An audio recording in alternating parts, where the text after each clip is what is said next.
Hello guys, welcome back to your YouTube channel S K M study a way of success. मैं हूं आपका educator Shivam Mishra और यहाँ पर बेटा आप सभी को लेकर आए हैं क्लास 10 सामाजिक विज्ञान एसएसटी का फुल मॉडल पेपर सोल्यूशन। जी हाँ, ये पूरा यदि आप मॉडल पेपर सोल्यूशन तैयार कर लेते हैं, समझ लीजिए कि आपका बेटा सामाजिक विज्ञान का कुल आपका आने वाला है जो है 70 नंबर का पेपर आएगा। कितने नंबर का आएगा सर जी? 70 नंबर का। हम टारगेट करते हैं कि 70 में 70 आपका स्कोर हो जाए, इतना हम आपका टारगेट करके चल रहे हैं। तो प्लीज आप लोग इस वीडियो के द्वारा आप पूरा पूरा क्लास 10th सामाजिक विज्ञान का इस मॉडल पेपर को तैयार कर लीजिएगा, जो कि बोर्ड परीक्षा 2027 के लिए है। कोई इश्यू हो, कोई दिक्कत हो तो प्लीज कमेंट बॉक्स में मेंशन करिएगा, ताकि जो आपकी क्वायरीज है, जो आपको प्रॉब्लम क्रिएट हो रही है, उस प्रॉब्लम को हम दूर कर सके। कोई दिक्कत होने वाली नहीं है। 3 घंटे 15 मिनट का बेटा आपको समय दिया जाएगा। प्रारंभ के जो 15 मिनट मिलेंगे आपको प्रश्न पत्र को पढ़ने के लिए क्या रहेंगे बेटा, निर्धारित रहने वाले हैं। कुछ निर्देश दिए गए हैं, सभी प्रश्न करना अनिवार्य है। इस प्रश्न पत्र में 2 खंड हैं, खंड अ और खंड ब। ठीक है, खंड अ में आपके 1 नंबर के कुल 20 बहुविकल्पीय प्रश्न हैं, जिनके उत्तर आपको OMR उत्तर शीट पर देना रहेगा। खंड अ के प्रत्येक प्रश्न का निर्देश पढ़कर केवल आपको OMR उत्तर पत्रक पर ही उत्तर देना रहेगा, और OMR उत्तर पत्रक पर उत्तर देने के बाद उसे आपको न काटना है, न ही इरेजर या व्हाइटनर का उपयोग करना है। प्रश्न के अंक उनके सम्मुख दिए गए हैं। खंड ब में कुल 50 अंक वर्णात्मक प्रश्न हैं। इन खंड में वर्णात्मक फर्स्ट, वर्णात्मक सेकंड तथा मानचित्र संबंधित 2 आपको बेटा प्रश्न दिए गए हैं। वही खंड ब में आप में सभी प्रश्नों का उत्तर पत्रक एक साथ आपको करना रहेगा। प्रथम प्रश्न से आपको करना है और अंतिम तक आपको करते जाना है। जो प्रश्न ना आता हो उस पर आपको समय नष्ट नहीं करना है। दिए गए मानचित्रों को उत्तर पुस्तिका के साथ मजबूती से संलग्न करना आपको आवश्यक है। दृष्टिबाधित परीक्षार्थियों के लिए मानचित्र कार्य के स्थान पर अलग अलग प्रश्न 9 का ए और 9 का बी लिखने के लिए दिए गए हैं। सबसे पहले हम बात करेंगे बेटा 20 नंबर का बहुविकल्पी आएगा पेपर में। तो हम लोग पहले सबसे पहले 20 नंबर का बहुविकल्पी सॉल्व कर लेते हैं। सबसे पहले निर्देश दिया गया है कि दिए गए प्रश्नों को प्रत्येक प्रश्न के 4 विकल्प दिए गए हैं। सही विकल्प चुनकर आपको उसका OMR उत्तर पत्रक पर आपको उत्तर देना रहेगा। पहला यहाँ पर प्रश्न है, क्या है बेटा प्रश्न कि निरंकुशवाद क्या तात्पर्य क्या है, या निरंकुशवाद से आप क्या समझते हैं? 1 नंबर का सवाल है। तो निरंकुशवाद का मतलब क्या होता है? तो ये बात ध्यान देना बेटा, निरंकुशवाद का मतलब होता है एक ऐसी शासन व्यवस्था जिसमें सत्ता पर किसी का अंकुश नहीं होता, उसे निरंकुशवाद कहा जाता है। निरंकुशवाद का मतलब क्या होता है? जिस पर सत्ता का कोई भी अंकुश नहीं होता, उसे निरंकुशवाद कहा जाता है। अगला है, नेपोलियन बोनापार्ट का पराजय कब हुआ था? तो जो नेपोलियन बोनापार्ट का पराजय हुआ था वो था 1815 ईस्वी में हुआ था। अगला यहाँ पे है, जलियांवाला बाग कांड में गोलियां किसने चलवाई थी बेटा? तो जनरल डायर ने जलियांवाला बाग में गोली चलवाया था। अगला है, ब्रिटेन वुड्स नामक संस्था निम्नलिखित में से कहाँ स्थित था? तो ब्रिटेन वुड्स नामक संस्था जो है अमेरिका में स्थित था। कहाँ स्थित था? तो अमेरिका में था। अगला है, चौरी चौरा कांड कब हुआ था बेटा? तो चौरी चौरा कांड सन 1922 ईस्वी में हुआ था। कब हुआ था? 1922 ईस्वी में हुआ था। अगला यहाँ पे है, भारत में मताधिकार की आयु क्या है? तो बेटा मताधिकार की आयु जो है 18 वर्ष है, यानी कि 18 वर्ष के बाद आप मत देना शुरू कर सकते हैं, यानी कि अपने अनुसार किसी को भी प्रधानमंत्री चुन सकते हैं, किसी को भी मुख्यमंत्री चुन सकते हैं। यानी कि आप सांसद का विभाग जो विधायक का चुनाव होता है उसमें अपना मत दे सकते हैं, वोट दे सकते हैं। अगला है, हिंदी किस प्रकार की भाषा है बेटा? तो जो हिंदी है अपना राजभाषा है। क्या है? राजभाषा है। अगला प्रश्न यहाँ पे कि भारतीय राष्ट्रीय कांग्रेस की स्थापना बेटा कब हुई थी? तो सन 1885 ईस्वी में भारतीय राष्ट्रीय कांग्रेस की स्थापना हुई थी। याद कर लीजिए, सन 1885 ईस्वी में भारतीय राष्ट्रीय कांग्रेस की स्थापना हुआ था। अगला यहाँ पर है, नेपाल में राजतंत्र की समाप्ति हुई थी बेटा 2008 में हुई थी। नेपाल में राजतंत्र की जो समाप्ति हुई थी 2008 में हुआ था। अगला यहाँ पे प्रश्न है, क्या है, भारतीय संविधान कब लागू हुआ था बेटा? तो 26 जनवरी को भारतीय संविधान लागू हुआ था। अगला यहाँ पे, हरा सोना निम्नलिखित में से किसे कहा जाता है? जो हरा सोना कहा जाता है बेटा उसे प्राकृतिक वनस्पति को हरा सोना कहा जाता है। अगला है कि निम्नलिखित में से कौन सा संसाधन गैर परंपरागत है? तो बेटा जो पवन ऊर्जा होता है यह एक गैर परंपरागत क्या होता है हमारा, हाँ, गैर गैर परंपरागत ऊर्जा होता है। अगला यहाँ पे रबी की फसलों को बोने का समय क्या होता है, तो जो रबी की फसलों को बोने का समय होता है बेटा वो अक्टूबर से दिसंबर तक होता है। तो रबी के फसलों का बोने का समय कब से कब तक होता है, तो रबी के फसलों का बोने का समय सर जी होता है जो वो होता है हमारा अक्टूबर से दिसंबर तक होता है। अगला यहाँ पे है कि निम्नलिखित में से कौन सा धात्विक खनिज है, तो धात्विक खनिज बेटा है मैग्नीज। जो मैग्नीज होता है वो धात्विक खनिज होता है। अगला यहाँ पर है क्या कि निम्नलिखित में से कौन सा आधारभूत उद्योग है, तो जो लौह उत्पाद होता है बेटा यह हमारा एक आधारभूत क्या होता है, हमारा उद्योग होता है। अगला यहाँ पे है कि निम्नलिखित में से किस राज्य में सबसे अधिक प्रतिशत कृषि वाला भूमि की खेती होती है, बेटा पंजाब में। पंजाब में सबसे अधिक होती है, सबसे अधिक भूमि कृषि की कहाँ है, पंजाब में है। ये बात आपको याद रखना पड़ेगा। अगला प्रश्न यहाँ पे कि भारत में आर्थिक उदारीकरण की शुरुआत कब हुई थी बेटा, सन 1991 ईस्वी में भारत में आर्थिक उदारीकरण की क्या हुआ था, शुरुआत हुआ था। भारत में उदारीकरण की शुरुआत कब हुआ था, सन 1991 ईस्वी में हुआ था। अगला यहाँ पे है कि मानव विकास की दृष्टि से निम्नलिखित में से कौन सा देश भारत से बेहतर स्थिति में है, तो बेटा वो है अपना श्रीलंका। श्रीलंका क्या है, मानव के विकास की दृष्टि से सबसे अच्छी स्थिति में इस समय है। कौन सा बेटा, श्रीलंका है। अगला यहाँ पे है 19 नंबर वाला, क्या है कि जब एक देश में एक स्थान से दूसरे स्थान पर व्यापार किया जाता है तो उसे कहते हैं, मतलब कोई देश है जब एक स्थान से दूसरे देश में व्यापार हो रहा है तो उसे क्या कहते हैं, तो उसे हम लोग आंतरिक व्यापार कहते हैं। अगला है उपभोक्ता सुरक्षा अधिनियम कब बना था बेटा, तो 1896 ईस्वी में उपभोक्ता सुरक्षा अधिनियम बना था। उपभोक्ता सुरक्षा अधिनियम बेटा कब बना था, सन 1896 ईस्वी में बना था। अगला यहाँ पे खंड ब वाला है, वर्णात्मक प्रश्न है, देखिएगा इंपॉर्टेंट है, तैयार कर लीजिएगा। क्या है बेटा यहाँ पे, यूरोप में राष्ट्रवाद का आशय क्या है स्पष्ट कीजिए, यानी कि यूरोप में राष्ट्रवाद का आप क्या समझते हैं, जो कि 4 नंबर का सवाल है, इंपॉर्टेंट है, हर एक सवाल आप तैयार करके जाना। तो राष्ट्रवाद एक ऐसी भावना होती है जो किसी विशेष सांस्कृतिक, सामाजिक, भौगोलिक परिवेश में रहने वाले लोगों में एकता की भावना को जन्म देती है। और यूरोप में राष्ट्रवाद की पहली स्पष्ट अभिव्यक्ति वर्ष 1789 ईस्वी में फ्रांसीसी क्रांति के साथ हुई थी। वर्ष 1789 में भारत की क्रांति के समय लुई 16वां का शासन था, जो कि एक निरंकुश राजा था। फ्रांसीसी क्रांति जो राजनीतिक और संवैधानिक बदलाव हुए थे, उनसे प्रभुसत्ता राजतंत्र से निकलकर फ्रांसीसी नागरिकों के समूह में हस्तांतरित हो गई। और इस क्रांति ने घोषणा की कि अब लोगों द्वारा राष्ट्र का गठन होगा और वे ही नियत नियत करेंगे। अब अगला यहाँ पे अथवा में, मान लीजिए ये नहीं पेपर में आ रहा है तो अथवा में आपके सेकंड करना आएगा बेटा, क्या आएगा, देखिएगा प्रश्न यहाँ पे है कि नमक सत्याग्रह से आप क्या समझते हैं, मतलब जो नमक का सत्याग्रह आंदोलन हुआ था उस पर आप विचार कीजिए, आप क्या समझते हैं, 4 नंबर का सवाल है। तो नमक सत्याग्रह जिसे दांडी मार्च कहा जाता है, मोहनदास करमचंद गांधी के नेतृत्व में किया गया था। अहिंसक सविनय अवज्ञा आंदोलन था। इस सत्याग्रह को 12 मार्च 1930 में 6 अप्रैल 1930 तक नमक पर ब्रिटिश एकाधिकार के खिलाफ एक प्रतिरोध था। अहिंसक विरोध के तहत प्रत्यक्ष कार्रवाई के रूप में चलाया गया था।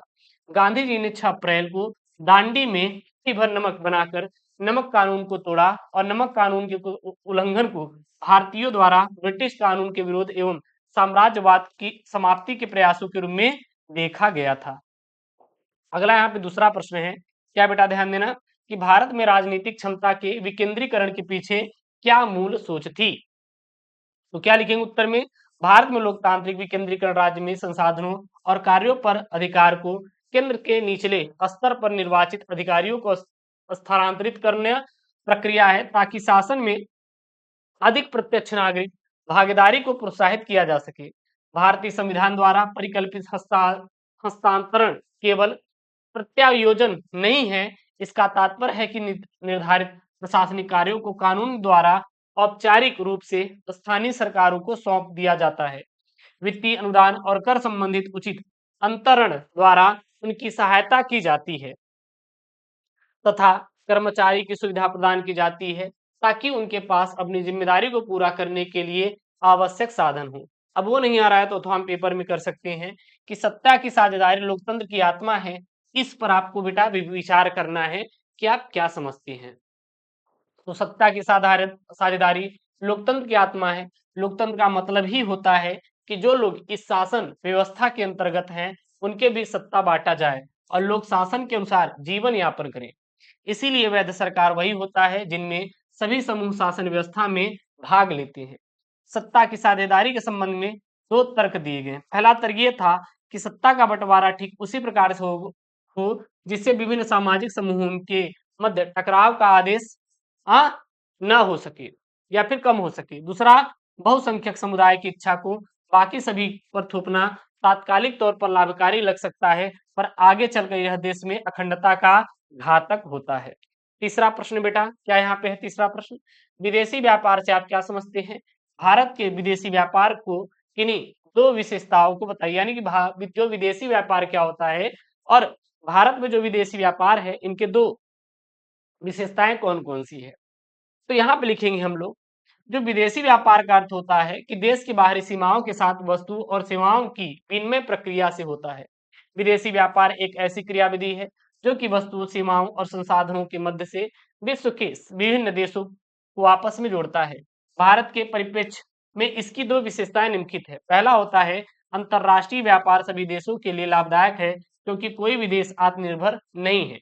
विगत कुछ वर्षों में भारत के अंतरराष्ट्रीय व्यापार ने मात्रा संगठन के साथ साथ व्यापार की दिशा के संबंध में कुछ परिवर्तन हुए हैं। यद्यपि विश्व व्यापार में भारत की भागीदारी कुछ मात्रा का केवल 1% ही है, तथापि विश्व का अर्थव्यवस्था में इसकी एक महत्वपूर्ण भूमिका निभाता है।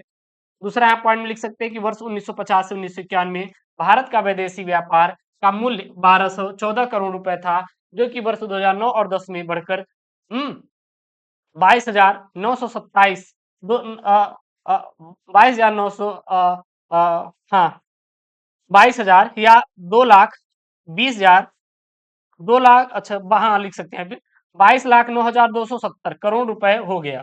विदेशी व्यापार में इसकी वृद्धि के अनेक कारण हैं, जैसे कि विनिर्माण के क्षेत्र में गतिशीलता, सरकार की उदार नीतियां तथा बाजार की विविध रूपता इत्यादि जो होते हैं, इसके कारण होते हैं। अच्छा, पेपर में वो नहीं आ रहा है तो हम ये कर सकते हैं, आप क्या कर सकते हैं बेटा कि भारतीय अर्थव्यवस्था में वैश्वीकरण के महत्व की विवेचना कीजिए। इंपॉर्टेंट है, 4 नंबर का है। क्या लिखेंगे? विभिन्न देशों के बीच परस्पर संबंध तीव्र एकीकरण की प्रक्रिया ही वैश्वीकरण होता है। बहुराष्ट्रीय कंपनियां वैश्वीकरण की प्रक्रिया में मुख्य भूमिका निभा रही हैं। विभिन्न देशों के बीच अधिक से अधिक वस्तुओं और सेवाओं, निवेश और प्रौद्योगिकी का आदान प्रदान हो रहा है। विगत कुछ वर्षों में भारतीय अर्थव्यवस्था के वैश्वीकरण ने एक लंबा मार्ग तय किया। इन वर्षों में बहुराष्ट्रीय कंपनियों ने भारत में अपने निवेश में वृद्धि की है, जिसका अर्थ है कि भारत में निवेश करना उनके लिए लाभप्रद रहा है। बहुराष्ट्रीय कंपनियों ने शहरी इलाकों के उद्योगों जैसे कि सेलफोन, मोटरसाइकिल, इलेक्ट्रॉनिक उत्पादों और जंग खाद्य पदार्थों और बेकिंग जैसी सेवाओं के निवेश में रुचि दिखाई है। इन उद्योगों और सेवाओं में नए रोजगार उत्पन्न हुए हैं। साथ ही इन उद्योगों को कच्चे माल इत्यादि की आपूर्ति करने वाली स्थानीय कंपनियां समृद्ध हुई हैं। चौथा प्रश्न है यहाँ पे, इंपॉर्टेंट है, पेपर में आए हुए हैं, तैयार कर लीजिएगा। क्या है बेटा यहाँ पे? राष्ट्रीय आय तथा प्रति व्यक्ति आय में विभेद कीजिए और देशों की स्थिति की तुलना के लिए इनमें कौन सी विधि बेहतर है। तो किसी भी अर्थव्यवस्था में एक वर्ष के दौरान उत्पादित अंतिम वस्तुओं और सेवाओं का मूल राष्ट्रीय आय कहलाता है। दूसरे शब्दों में किसी देश की आय उस देश के सभी निवासियों की आय होता है और इससे हमें देश की कुल आय ज्ञात होती है। राष्ट्रीय आय में देश की कुल जनसंख्या से भाग देने पर जो भागफल आता है उसे प्रति व्यक्ति आय कहते हैं। भारत की राष्ट्रीय आय और प्रति व्यक्ति आय की गणना का प्रथम प्रयास दादा भाई नौरोजी ने सन 1867 से 68 में किया और नौरोजी ने आकलन के अनुसार 1868 में प्रति व्यक्ति का आय 20 रुपए थी और एफ सिर्रास ने 1911 में वर्ष में प्रति व्यक्ति की आय 49 रुपए बताया। प्रति व्यक्ति आय, राष्ट्रीय आय किसी राष्ट्र की वृद्धि और विकास को निर्धारित करने में महत्वपूर्ण भूमिका निभाती है। प्रति व्यक्ति आय जितनी अधिक होगी, देश उतना ही अधिक विकसित माना जा सकेगा। वो नहीं आ रहा है तो अथवा हम बेटा ये कर सकते हैं, क्या कर सकते हैं यहाँ पे कि उपभोक्ताओं के शोषण के किन्हीं 4 कारणों की समीक्षा कीजिए। मतलब जो उपभोक्ता हैं उनका शोषण हो रहा है, उनके 4 कारण कौन कौन से होते हैं। तो यहाँ पे लिखेंगे, उपभोक्ता संरक्षण अधिनियम उपभोक्ताओं के धोखाधड़ी या निर्दिष्ट अनुचित प्रथाओं को रोकने के लिए उपभोक्ता अधिकार प्रदान करते हैं। उपभोक्ता शोषण के कई कारण हो सकते हैं, जिनमें शामिल है, पहला है निर्माता द्वारा उपभोक्ता को धोखा देना या गलत जानकारी देना। आज के दौर में अधिकांश कंपनियां भ्रामक विज्ञापनों के माध्यम से उपभोक्ताओं को गुमराह कर रही हैं। दूसरा, बड़ी संपत्ति, शक्ति और रिच वाली बड़ी इन्वेस्टमेंट में बाजार में बढ़त बनाना। चौथा है अधिक लाभ के लिए महंगे खाद्य पदार्थ जैसे घी, तेल, मसालों में गड़बड़ी करना। और चौथा, यहाँ पे खुदरा मूल्य से अधिक मूल्य लिया गया। अगला बेटा यहाँ पे क्या है, वर्णात्मक।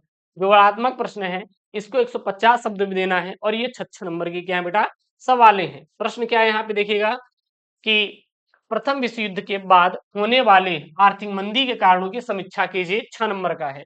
एक, जब प्रथम विश्व युद्ध हुआ था तो उसके बाद जो आर्थिक मंदी आई थी, उनके क्या क्या कारण थे।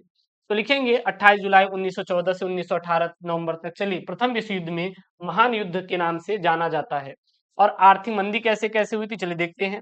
तो पहला यहाँ पे क्या था कि ब्रिटेन में भारतीय सामानों की मांग में तेजी वृद्धि हुई, क्योंकि ब्रिटेन में उत्पादन क्षमता पर युद्ध के कारण बुरा प्रभाव पड़ा था। दूसरा, युद्ध का एक और परिणाम मुद्रास्फीति के रूप में सामने आया। वर्ष 1914 के बाद 6 वर्षों में औद्योगिक कीमतें लगभग 2 गुना हो गई और तेजी से बढ़ती कीमतों ने भारतीय उद्योगों को लाभ पहुंचाया। तीसरा बेटा, कृषि उत्पादों की कीमत औद्योगिक कीमत की तुलना में धीमी गति से बढ़ी और अगले कुछ दशकों में विशेष रूप से महामंदी के दौरान वैश्विक वस्तुओं की कीमतों में गिरावट भी प्रवृत्ति जारी रही। और अगला है चौथा पॉइंट, उल्लेखनीय है कि इस बीच सैनिकों की मांग में वृद्धि के चलते भारत में जूट उत्पादन में संलग्न मजदूरों की संख्या में कमी हुई और बंगाल की जूट मिलों के उत्पादन में भी हानि पहुंची, जिसके लिए मुआवजा दिया गया और परिणाम स्वरूप आय अमानता में वृद्धि हुई थी। सॉरी, असमानता में वृद्धि हुई थी। वो नहीं आ रहा है तो हम ये कर सकते हैं, क्या कर सकते हैं, भारतीय अर्थव्यवस्था पर वैश्विक महामंदी के किन्हीं 4 परिणामों का उल्लेख कीजिए। 6 नंबर का सवाल है। उत्तर में लिखेंगे विश्वव्यापी महामंदी 1929 के संकट से भारत अछूता नहीं रहा। महामंदी का प्रभाव निम्नलिखित अधिक रहा है। मतलब सबसे पहले कहाँ कहाँ रहा है बेटा, तो कृषि के क्षेत्र में महामंदी रहा है। यानी कि महामंदी के दौरान जब अंतरराष्ट्रीय बाजारों में उत्पादों के दाम घटने लगे थे, तो यहाँ भारत की फसलों के दाम भी बहुत कम हो गए थे। परिणाम स्वरूप साल 1928 से 1934 के बीच भारत में गेहूं की कीमत कम हो गई थी और आयात निर्यात घटकर करीब आधी हो गया था। दूसरा है किसानों व काश्तकारों की स्थिति में अधिक खराब, यानी कि इस दौरान किसानों व काश्तकारों पर दोहरी मार पड़ी थी। अनाज की कीमतों के निचले स्तर पर जाने से उनकी आय तो कम हुई, साथ ही सरकार की एक तरफ से लगान वसूली भी छूट नहीं दी गई थी। तीसरा यहाँ पर बेटा सोने का निर्यात, यानी कि महामंदी के दौरान अनिश्चित आय वाले लोगों के सामने खाने के लिए पड़ गए थे और ऐसे में उन्हें अपने खर्चे चलाने के लिए घरों में जेवर गहने बाजार में बेचना भी शुरू कर दिया था। बाजार में भारी मात्रा में सोना पहुंचने लगा, जिसका फायदा भारत से सोने का निर्यात होने से ब्रिटेन की अर्थव्यवस्था सुधरी, लेकिन भारतीयों की अर्थव्यवस्था दिनों दिन खराब हो गई। और चौथा था बेटा शहरी लोगों में फैली महामारी कारण भी महामंदी पर प्रभाव पड़ा था। छठवां प्रश्न यहाँ पे, भारतीय समाज में जाति प्रथा अभी भी प्रचलित है, इसके कारण क्या हैं और इसको समाप्त करने के 2 उपाय बताइए। तो भारत में जाति व्यवस्था एक जटिल सामाजिक पदानुक्रम है जिसने परंपरागत रूप से भारतीय समाज के भीतर व्यक्तियों की सामाजिक और आर्थिक स्थिति निर्धारित की है। भारतीय समाज में जाति प्रथा राजनैतिक, सामाजिक और सांस्कृतिक रूप से देखा जा सकता है। पहला क्या था बेटा, पहला था सामाजिक रूप से अगर देखें तो जाति व्यवस्था सामाजिक प्रगति में बाधा उत्पन्न करती है, क्योंकि यह समाज में परिवर्तनों को आसानी से लागू नहीं होने देती। दूसरा बेटा सामाजिक रूप से सॉरी राजनीतिक रूप से, यानी कि जाति व्यवस्था में किसी व्यक्ति को किसी अन्य समूह की तुलना में अपनी जात के प्रति अधिक वफादार होना चाहिए, इसीलिए यह लोगों के बीच राष्ट्रवाद के बजाय जातिवाद को बढ़ावा देता है। अगला है जातिवाद को समाप्त करने के उपाय। जातिवाद कैसे कैसे समाप्त किया जा सकता है। पहला जो उपाय है बेटा, विभेद का प्रतिरोध करना, प्रतिषेध करना, यानी कि भारत के संविधान के अनुच्छेद 15 में कहा गया है कि राज्य किसी की नागरिक के विरुद्ध धर्म, मूलवंश, जात, लिंग, जन्म स्थान या इनमें से किसी के आधार पर विभेद नहीं करेगा। दूसरा है अनिवार्य शिक्षा, यानी कि शिक्षा के द्वारा जाति प्रथा में परिवर्तन किया जा सकता है, इसीलिए भारतीय संविधान में अनुच्छेद 21 का ए को जोड़ा गया है। अथवा बेटा अगर वो नहीं आ रहा तो ये कर सकते हैं, क्या कर सकते हैं कि लोकतांत्रिक सुधार से आप क्या समझते हैं, इसके लिए उठाए उठाए जा सकने वाले किन्हीं दो कदमों का उल्लेख कीजिए। तो लिखेंगे यहाँ पे लोकतांत्रिक सुधार का अर्थ है लोकतंत्र की विभिन्न चुनौतियों पर काबू पाने के बारे में एक प्रस्ताव या झुकाव है। लोकतांत्रिक सुधार विभिन्न लोकतांत्रिक कठिनाइयों के समाधान के लिए विचार या सिफारिशें हैं। आमतौर पर कहें तो लोकतांत्रिक सुधार किसी देश की व्यवस्था को लोकतंत्र को आगे बढ़ाने में मदद करने के लिए किया गया बदलाव है। लोकतांत्रिक सुधार के लिए उठाए जा सकने वाले कदम निम्नलिखित हैं। पहला है क्षमता निर्माण, यानी स्वतंत्र व निष्पादन चुनाव कराने के लिए चुनाव आयोग की उल्लेखनीय रिकॉर्ड के अलावा भारत ने कई दशकों एशिया, अफ्रीका और दुनिया के अन्य देशों के हजारों चुनावी अधिकारियों को चुनाव प्रबंधन और संसदीय मामलों में प्रशिक्षण दिया है। अगला बेटा क्या है यहाँ पे, लोकतांत्रिक विकेंद्रीकरण, यानी कि वर्ष 1992 में दो संवैधानिक संशोधन 73वें और 74वें द्वारा जिस त्रिस्तरीय प्रशासन यानी ग्रामीण और शहरी स्थानीय निकाय की स्थापना की गई है, उनसे पिछले 3 दशकों में गहरा प्रभाव स्थापित रहा है। सातवां है बहुराष्ट्रीय कंपनियां विभिन्न देशों में उत्पादन प्रक्रिया को एक दूसरे से जोड़ती हैं। इस कथन को स्पष्ट कीजिए। यहाँ पे क्या लिखेंगे, यहाँ पे लिखेंगे बेटा, सामान्यतः बहुराष्ट्रीय कंपनियां उसी स्थान पर उत्पादन इकाई स्थापित करती हैं जो बाजार के नजदीक हो, जहां कम लागत पर कुशल और अकुशल श्रम उपलब्ध हो, जहां उत्पादन के अन्य कारकों की उपलब्धता सुनिश्चित हो। साथ ही बहुराष्ट्रीय कंपनियां सरकारी नीतियों पर भी नजर रखती हैं जो उनके हितों की देखभाल करती हैं। आगे लिखेंगे यहाँ पे कि इन परिस्थितियों को सुनिश्चित करने के बाद ही बहुराष्ट्रीय कंपनियां उत्पादन के लिए कार्यालयों व कारखानों की स्थापना करती हैं। परिसंपत्तियों जैसे भूमि, भवन, मशीन व अन्य उपकरणों की खरीद में व्यय की गई मुद्रा को निवेश करती हैं। कभी-कभी बहुराष्ट्रीय कंपनियां इन देशों की स्थानीय कंपनियों के साथ-साथ संयुक्त रूप से कंपनियों को दोहरा लाभ होता है। पहला, बहुराष्ट्रीय कंपनियां अतिरिक्त निवेश के लिए धन प्रदान करती हैं, जैसे कि तीव्र उत्पादन के लिए मशीनों की खरीद। दूसरी, बहुराष्ट्रीय कंपनियां उत्पादन की नवीनतम प्रौद्योगिकी अपने साथ ला सकती हैं। अब वो नहीं आ रहा तो हम ये कर सकते हैं, क्या कर सकते हैं बेटा, संसाधन नियोजन की आवश्यकता क्यों है? भारत में संसाधन नियोजन हेतु 4 उपाय आपको बताना है। तो यहाँ पे उत्तर में लिखेंगे, क्या लिखेंगे बेटा, अधिकांशतः संसाधनों का वितरण संपूर्ण देश में समान नहीं होता, अतः समुचित वितरण हेतु संसाधनों का नियोजन आवश्यक है। भारत में संसाधन नियोजन लिखेंगे, संसाधन नियोजन एक जटिल प्रक्रिया है जिनमें निम्नलिखित सोपान होते हैं। यानी पहला होता है देश के विभिन्न प्रदेशों में संसाधनों की पहचान कर उनकी तालिका बनाना और इस कार्य में क्षेत्रीय सर्वेक्षण मानचित्र बनाना और संसाधनों का गुणात्मक और मात्रात्मक अनुमान लगाना व मापन करना। दूसरा पॉइंट लिख सकते हैं, संसाधन विकास योजनाएं लागू करने के लिए उपयुक्त प्रौद्योगिक कुशल और संस्थागत नियोजन ढांचा तैयार करना। तीसरा बेटा, संसाधन विकास योजनाओं और राष्ट्रीय विकास योजना में समन्वय स्थापित करना। और चौथा आप लिख सकते हैं कि भारत हमारी आने वाली पीढ़ियों के लिए स्वच्छ वायु संसाधन और स्वच्छ पृथ्वी बची रहने के लिए इसे संसाधन नियोजन अत्यधिक आवश्यक होता है। 8वां प्रश्न है, इंपॉर्टेंट है, क्या बेटा, प्राथमिक और द्वितीय क्षेत्रों की विशेषताओं की विवेचना कीजिए। मतलब प्राथमिक और द्वितीय क्षेत्र कौन कौन से, उनकी विशेषताएं क्या क्या हैं। तो सबसे पहला है अर्थव्यवस्था के प्राथमिक क्षेत्र, यानी कि अर्थव्यवस्था के प्राथमिक क्षेत्र में कृषि, खनन, मत्स्य पालन, वानिकी, डेयरी आदि इस क्षेत्र के प्रमुख उदाहरण हैं। प्राथमिक क्षेत्र इसे इसलिए कहा जाता है क्योंकि यह अन्य सभी उत्पादों का आधार बनता है। चूंकि हमें अधिकांश प्राकृतिक उत्पाद या तथा कृषि, डेयरी, वानिकी आदि प्राथमिक क्षेत्र से प्राप्त होता है, इसीलिए इसे कृषि व संबद्ध क्षेत्र कहा जाता है। प्राथमिक गतिविधियों में लगे लोगों को उनके काम की बाहरी प्रकृति के कारण रेड कॉलर वर्कर भी कहा जाता है। दूसरा बेटा, द्वितीय क्षेत्र, यानी कि अर्थव्यवस्था के द्वितीय क्षेत्र में वे उद्योग शामिल हैं जहां तैयार उत्पाद प्राथमिक क्षेत्र में उत्पादित प्राकृतिक सामग्रियों से बनाए जाते हैं। औद्योगिक उत्पादन, सूती कपड़ा, गन्ना उत्पादन व प्रसंस्करण आदि गतिविधियां इस क्षेत्र के अंतर्गत आती हैं। द्वितीय गतिविधियों में लोगों को ब्लू कॉलर वर्कर कहा जाता है। इसके अंतर्गत 8 प्रमुख पूर्व उद्योग को भी शामिल किया गया है और इसमें शामिल होते हैं जैसे बिजली है, इस्पात है, रिफाइनरी उत्पाद है, कच्चा तेल है, कोयला है, सीमेंट है, प्राकृतिक गैस और उर्वरक इत्यादि आते हैं। अगला यहाँ पर बेटा है प्रश्न, क्या है कि तृतीय क्षेत्र क्या होता है, इसकी विशेषताओं की समीक्षा कीजिए। 6 नंबर का है, मतलब तृतीय क्षेत्र क्या होता है और इसकी क्या क्या विशेषताएं होती है। इस क्षेत्र की गतिविधियां प्राथमिक और माध्यमिक क्षेत्रों के विकास में मदद करती हैं। आपने तृतीयक क्षेत्र में आर्थिक गतिविधियां किसी वस्तु का उत्पादन नहीं करती बल्कि वे उत्पादन के लिए सहायता और समर्थन करती हैं। इनमें क्या क्या विशेषताएं, तो पहला है ट्रकों या ट्रेनों द्वारा परिवहन किया जाने वाला सामान, बैंकिंग सीमा, वित्त आदि इस क्षेत्र के अंतर्गत आते हैं। यह किसी उत्पाद के द्वितीयक क्षेत्र के समान मूल्यवर्धन प्रदान करता है। दूसरा, इस क्षेत्र की सेक्टर नौकरियों के व्हाइट कॉलर जॉब कहा जाता है। और तीसरा है भारतीय अर्थव्यवस्था के संदर्भ में तीनों क्षेत्रों से सर्वाधिक योगदान तृतीय क्षेत्र है।